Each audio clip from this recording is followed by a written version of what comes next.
Hey everyone, I hope you're having a super fantastic day wherever you might be, and I do mean that sincerely. In this video, I'm going to put a half stop on the buck 110 that you're looking at. Why would anybody do that to the buck 110?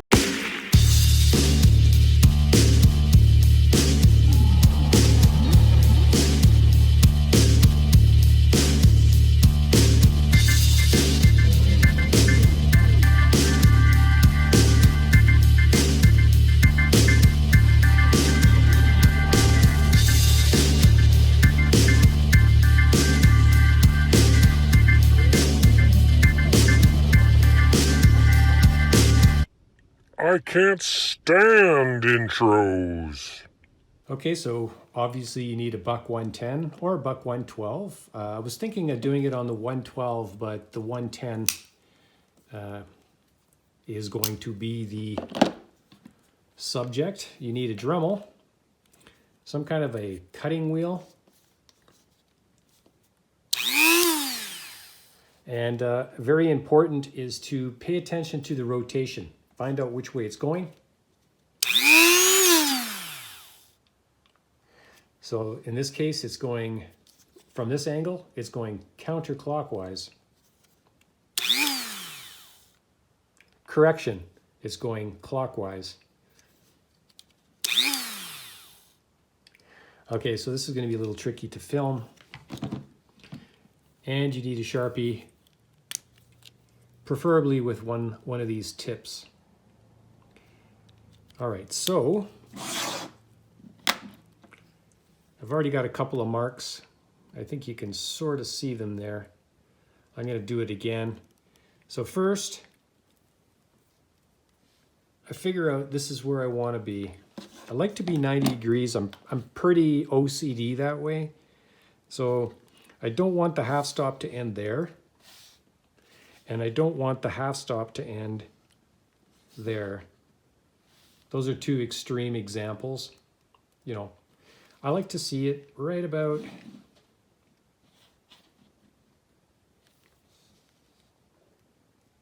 here.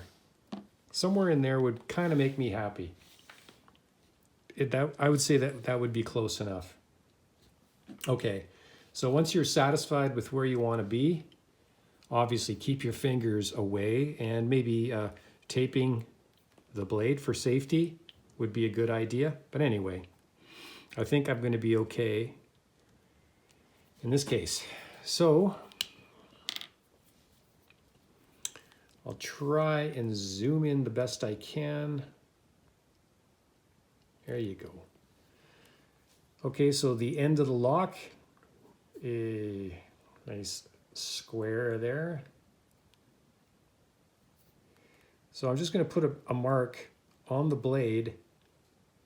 Sorry, it's very difficult to do this. Okay, I'm going to put a mark on the blade at the end. So if I close it, there it is right there. You see that? So that corresponds with the face of the lock.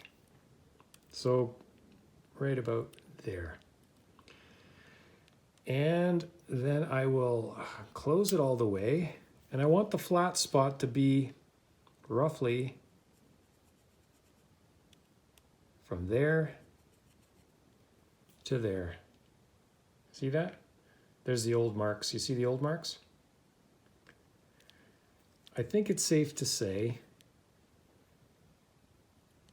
that if I put a flat spot inside this zone, I can start small. Sorry, it's very difficult.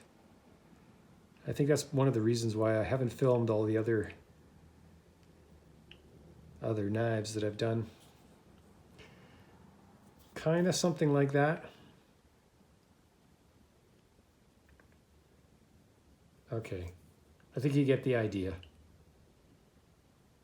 So basically, that's it when it comes to, now you can basically see, here's a good angle right here. So we're going to take a scoop out. We're going to take a scoop right? We're going to take a concave section out of the convex of the knife. It doesn't have to be perfectly flat. As a matter of fact, if it's got a scoop, the 2 points, the 2 high points of the scoop are going to make contact on the lock. And that should be enough to keep it solid. And let's get on with this.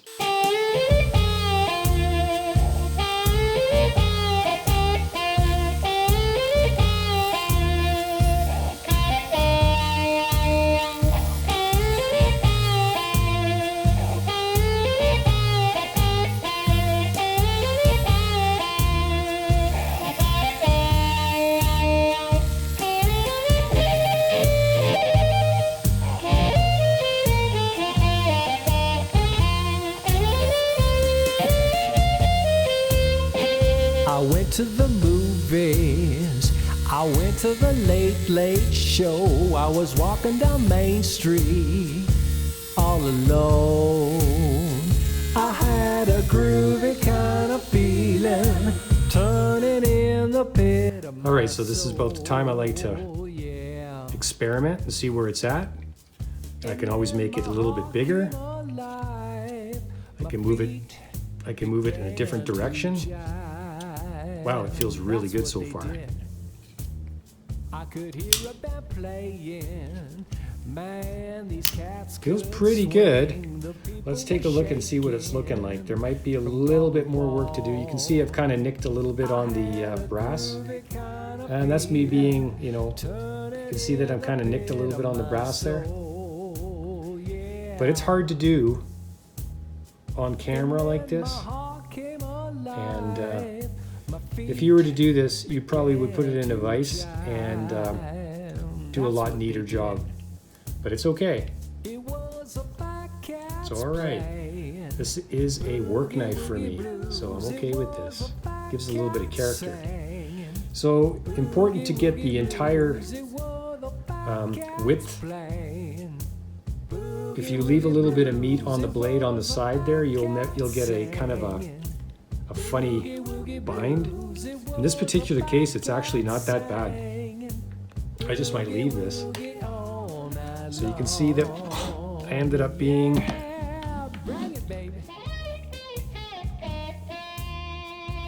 a little off. You see that? The blade, I'd like to see the blade go that way a little bit more. So I need to take a little bit more on, you can see I left a little bit more ink. So my calculation was correct. Let's keep going here.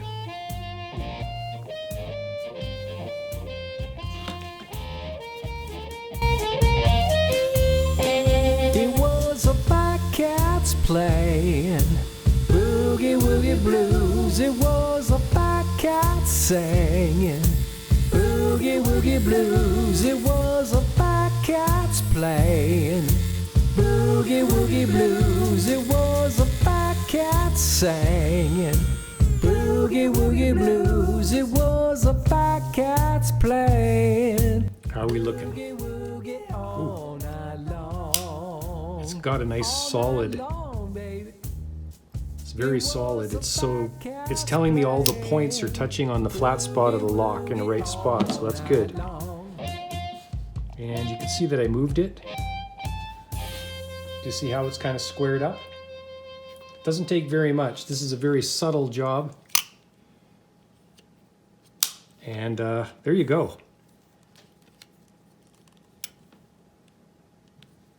Another quick look.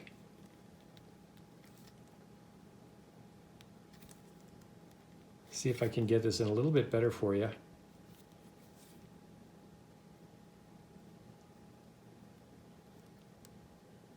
Yeah, it's a little bit messy on the brass on this one side here, but c'est la vie. What are you gonna do?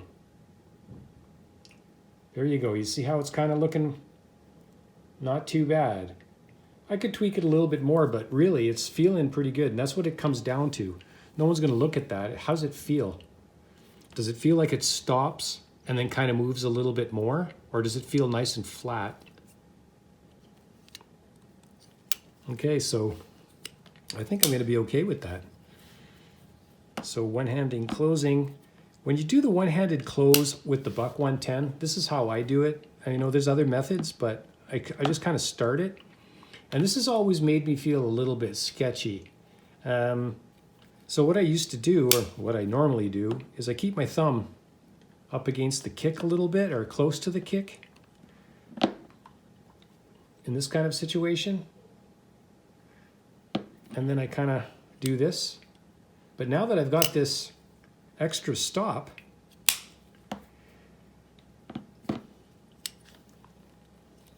it just feels a little safer, especially here. So I think I've accomplished what I wanted to. Yeah, not that I have any ideas or any plans of keeping my thumb here, but just in case, you know, that it only takes that one little mistake, and if you push it a little bit too far, it might come down on that thumb. But right now, it's official. I've got a half stop on a Buck 110.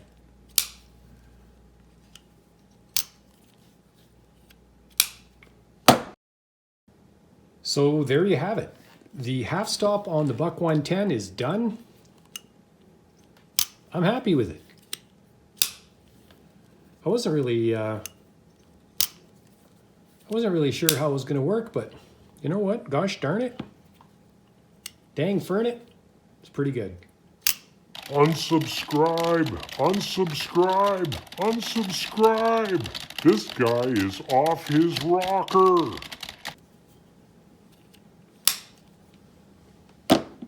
Well, I hope you guys enjoyed this video. Don't forget to like, share, and subscribe, and have a super fantastic day. Bye for now.